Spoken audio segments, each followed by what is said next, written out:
Assalamualaikum warahmatullahi wabarakatuh. Bertemu lagi bersama Bu Arin pada pembelajaran IPA di minggu ketiga kali ini ya. Nah, jadi anak-anak, pada pertemuan ketiga kali ini merupakan bab terakhir atau bahasan terakhir di materi mengenai ekosistem ya.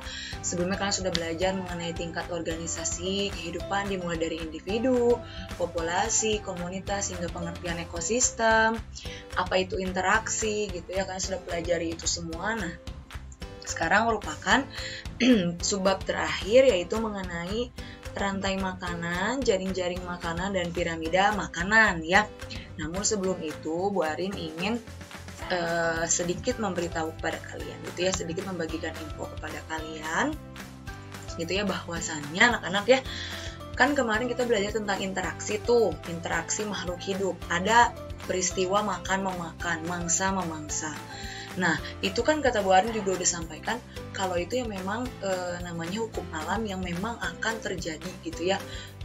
Proses makan memakan gitu ya, dimakan atau memakan itu memang sudah seperti itu gitu anak-anak ya. Tidak perlu kalian kayak sedih dimakan gitu-gitu, nggak perlu. Tapi memang sudah siklusnya seperti itu karena pada saat proses makan memakan ini terjadi perpindahan energi ya. Karena kan seperti yang kita ketahui, manusia juga memerlukan makan untuk memiliki energi. Hewan pun sama seperti itu. Nah, jadi kita itu anak-anak gitu ya, kita itu adanya ekosistem itu gitu ya, ekosistem kemudian interaksi, dan yang terakhir ada rantai makanan, jaring-jaring maupun piramida, itu sebenarnya merupakan transfer energi gitu ya, dimana setiap makhluk hidup itu memerlukan energi agar tetap beraktivitas, tetap hidup. Nah, interaksi makan dan dimakan antar makhluk hidup itu disebut rantai makanan. Sekali lagi, interaksi makan dan dimakan antar makhluk hidup itu disebut rantai makanan. Jadi proses tadi yang makan memakan itu disebutnya rantai makanan. Kenapa disebut rantai ya? Karena kalau seperti apa ya namanya, siklus gitu ya anak-anak ya, prosesnya itu. Jadi kita lihat dari gambar yang ada di layar ya, di layar kalian bisa lihat awalnya itu ada tumbuhan, kemudian ada beberapa hewan, yang terakhir itu nanti akan ada bakteri. Pertama, itu ada daun-daunan atau rerumputan yang disebut dengan produsen, lalu ada tikus yang disebut dengan konsumen 1, ular disebut konsumen 2, dan yang terakhir konsumen puncak atau burung elang disebut konsumen 3. Dan yang terakhir adalah bakteri atau dekomposer sebagai pengurai dari sisa-sisa tubuh makhluk hidup yang sudah mati, lalu kemudian setelah terurai itu akan kembali dibutuhkan oleh tumbuhan agar tetap hidup juga. Jadi intinya kita itu saling berkaitan dan saling membutuhkan gitu ya.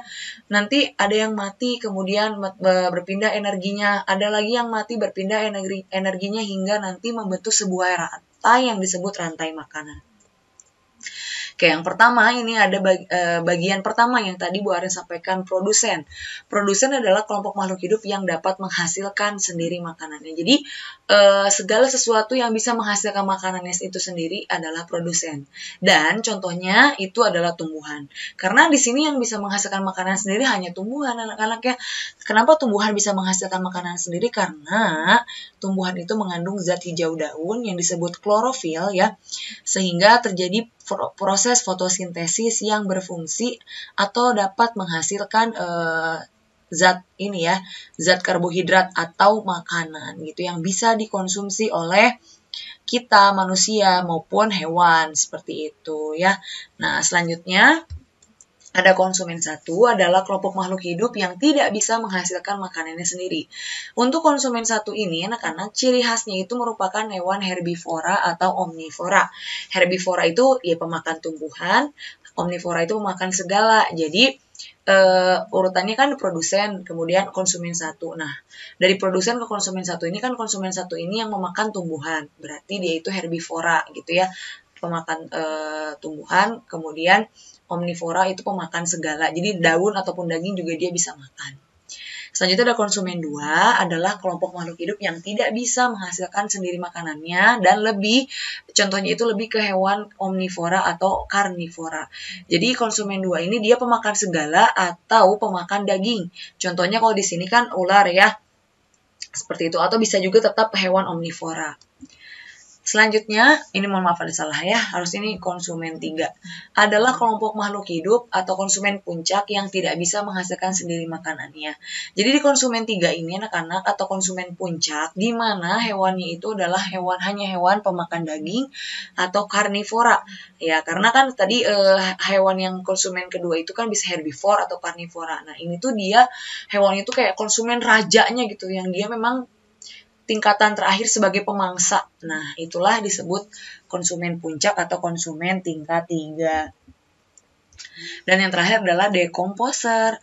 Nah, dekomposer ini anak-anak adalah kelompok makhluk hidup kecil-kecil ya, yang sifatnya sebagai pengurai ya, sisa tubuh makhluk hidup yang sudah mati.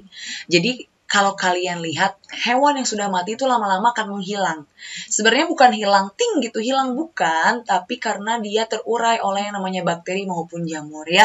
Karena nih kalian kan tahu juga kalau kita manusia dikubur nanti di kuburan gitu ya, akan tersisa hanya tulang belulang. Dagingnya kemana Bu Arin? Dagingnya tentunya terurai ya oleh cacing, oleh hewan-hewan kecil yang ada di bawah tanah. Sama halnya seperti hewan mati yang ada di atas tanah itu juga terurai oleh bakteri maupun jamur sehingga pada akhirnya hilang gitu ya, habis, sehingga tinggal sisa tulang belulang atau rangkanya saja seperti itu ya. Contohnya ini ya, jamur, bakteri maupun cacing. Nah, ini selanjutnya ada jaring-jaring makanan. Nah, apa bedanya rantai makanan dengan jaring-jaring makanan? Jadi kalau dalam jaring-jaring makanan itu anak-anak terjadi perpindahan energi dari produsen hingga ke konsumen puncak ya. Jadi proses tersebut itu terjadi arus energi gitu ya. Energi yang masuk ke dalam jaring-jaring makanan itu melalui produsen disebabkan karena produsen itu mampu mengubah energi matahari untuk digunakan oleh makhluk hidup lainnya. Jadi di sini bisa kalian lihat ya, ada dua produsen, pohon dengan semak-semak gitu ya. Nah, kedua produsen ini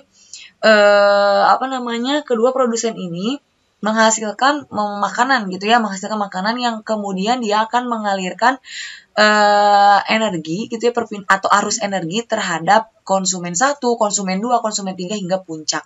Disebut jaring-jaring juga karena anak-anak antar